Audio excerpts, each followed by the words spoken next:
नमस्कार, आप देख रहे हैं टीवी 24 और मैं हूं आपके साथ अनन्या मिश्रा। वक्त हो गया है यूपी बुलेटिन का। गर्मी की मार और कम पैदावार के कारण आलू के दाम 5 महीने में 3 गुना तक बढ़ गए हैं। इसी कारण से प्रदेश में पहली बार थोक में आलू 2000 रुपए प्रति क्विंटल से अधिक दाम में बिक रहा है।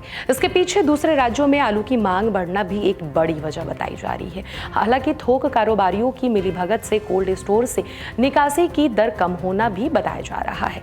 उत्तर प्रदेश में आगरा, फिरोजाबाद, फर्रुखाबाद, कन्नौज, इटावा और कानपुर सहित करीब 12 जिले आलू बेल्ट के रूप में जाने जाते हैं। इस इलाके के किसान आलू की 2 फसल लेते हैं, जिसमें दिसंबर 2023 में बाजार में नया आलू आने के बाद पुराना फेंकने की नौबत आ गई थी। उस वक्त नया आलू 500 से 724 रुपए और प्रति क्विंटल बिका। इसके बाद दाम बढ़ने शुरू हुए तो जून में 2200 रुपए प्रति क्विंटल से अधिक पहुंच गया।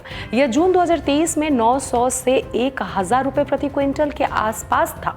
मंडी जानकारों का कहना है कि अभी भाव 3000 के आसपास जाने की उम्मीद है। ऐसे में फुटकर में आम लोगों को करीब 40 रुपए प्रति क्विंटल आलू खरीदना पड़ सकता है, क्योंकि थोक में 20 रुपए से अधिक होने पर फुटकर में यह 30 रुपए प्रति क्विंटल की दर से बिक रहा है। समीक्षा अधिकारी यानी कि आरओ और सहायक समीक्षा अधिकारी यानी कि एआरओ की प्रारंभिक परीक्षा 2023 में पेपर लीक मामले की जांच कर रही है।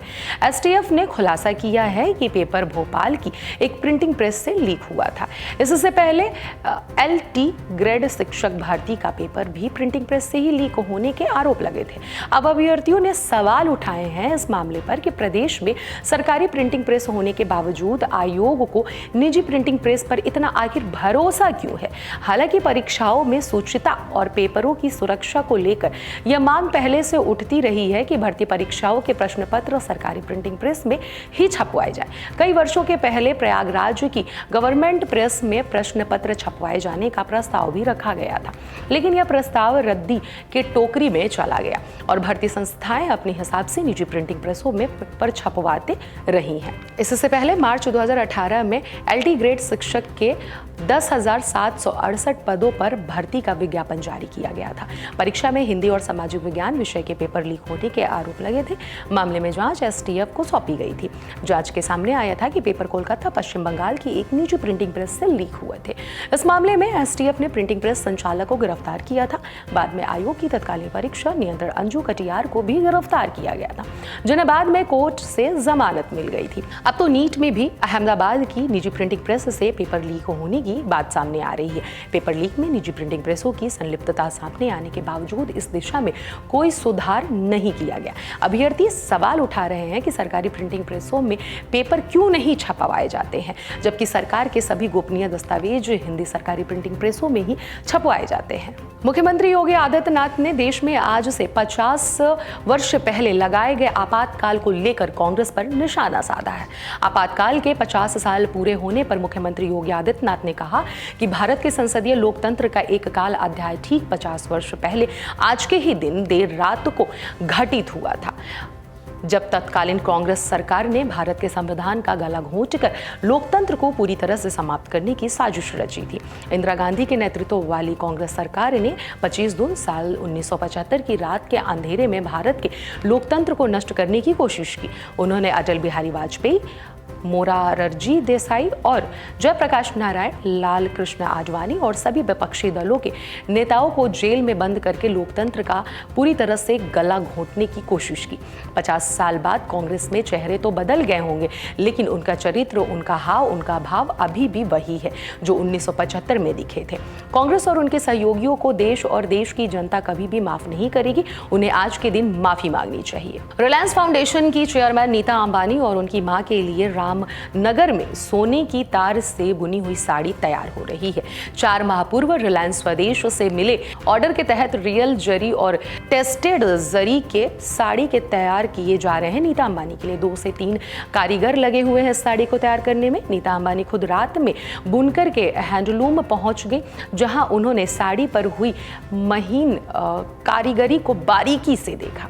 बेटे अनंत बहू राधिका की शादी की तैयारी में जुटी नीता अंबानी ने श्री काशी विश्वनाथ मंदिर में कार्ड अर्पित करते हुए बाद में रात में रामनगर के साहित्य नाका स्थित बुनकर विजय मौर्य के यहां हैंडलूम पर तैयार हो रही साड़ी देखने पहुंच गए। साड़ी में लगने वाली मटेरियल्स के बारे में कारीगर से जानकारी ली। उन्होंने कहा कि रिलायंस स्वदेशी फाउंडेशन के जरिए बनारसी बुनकरी को ग्लोबल बनाया जाएगा। बेटे अनंत बहू राधिका की शादी की तैयारी में जुटी नीता अंबानी ने साहित्य नाका स्थित बुनकर विजय मौर्य के यहाँ हैंडलूम पर तैयार हो रही साड़ी को देखने पहुंच गई। साड़ी में लगने वाले मटेरियल्स के बारे में कारीगर से जानकारी ली। बुनकर विजय मौर्य के बेटे 5वीं पीढ़ी के अनिकेत ने बताया कि सोने की तार वाली साड़ी तैयार हो रही है। इसे रियल जरी और टेस्टेड जरी बोलते हैं। बेटे अनंत अंबानी और राधिका की शादी में यह साड़ी नीता अंबानी और उनकी मां पहनेंगी। इस साड़ी को लुक आउट करने पर रोक है। औरैया में अज्ञात कारणों से जर्दा मसाला की थोक की दुकान में लगी भीषण आग की जानकारी लोगों के द्वारा दी गई। दुकानदार एवं फायर ब्रिगेड की घटना स्थल पर बड़ी जब्त हुई है। आपको बताते चले कि जब तक आग पर काबू पाया गया तब तक लाखों का माल जलकर स्वाहा हो गया था। औरैया में मार्केट की घटना हुई थी। औरैया उस समय बड़ी घटना घटी जब औरैया में मार्केट में मां काली ट्रेडर्स की दुकान में मालिक योगेश कुमार अपनी दुकान को बंद करके अपने घर चले गए थे। तभी देर रात्रि पड़ोसी के द्वारा उनकी जानकारी दी गई तो उन्होंने उनकी दुकान में आग लग गई। दुकान मालिक योगेश तत्काल दुकान पर पहुंचे और देखा आग लगी हुई है। तभी फायर ब्रिगेड को जानकारी दी गई कि फायर ब्रिगेड के कर्मी और बड़ी मुश्किल पर आग पर काबू पाए हैं। वहीं आपको बताते चले कि लाखों का नुकसान मालिक का हो गया है, जलकर खाक हो गए हैं। वहीं दुकानदार के मुताबिक आग लगने का अभी कारण ज्ञात नहीं हुआ है। आप देख रहे हैं लगभग 11:43 में फायर स्टेशन को सूचना आई कि गौशाला रोड और बताशे वाली गली में मां काली ट्रेडर है उसमें आग लगी। तत्काल एक फायर टेंडर के साथ मौके पर आ गए थे। इसमें आग बुझानी शुरू की। अब एहतियात के तौर पर हम इसका सामान बाहर निकालेंगे, इसको बिल्कुल क्लियर कर लें जिससे कि कोई आग बची ना रह जाए। तो आग को पूरा क्लियर करने के बाद में ऐसे जाएंगे। कोई जनहानि नहीं है।